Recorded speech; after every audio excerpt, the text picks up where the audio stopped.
What's the ruling regarding people in the same city differing regarding Eid and Ramadan, etc.? As far as people differing in the same city, the beloved Prophet ﷺ was very clear. It's clearly mentioned in the Hadith of Tirmidhi, in the book of fasting, Hadith number 697. The Prophet, peace be upon him, said, the fast is the day when you all fast, means the whole Muslim community fast. And the break of fast is the day when you break the fast.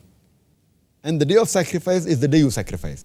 Means all of you sacrifice. Indicating that it should be in congregation. People of the same city cannot differ because the city is not that big where the sighting of moon will differ.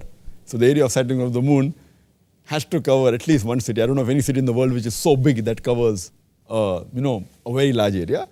There can be occasions when few cities can be clubbed together and they can have the same area of sighting of moon. Or the full country can, as I mentioned earlier, can have the same sighting of moon. Or there can be a few countries close to each other, may have the same sighting of moon. But as far as the city is concerned, they should have the same sighting of moon. A person cannot differ.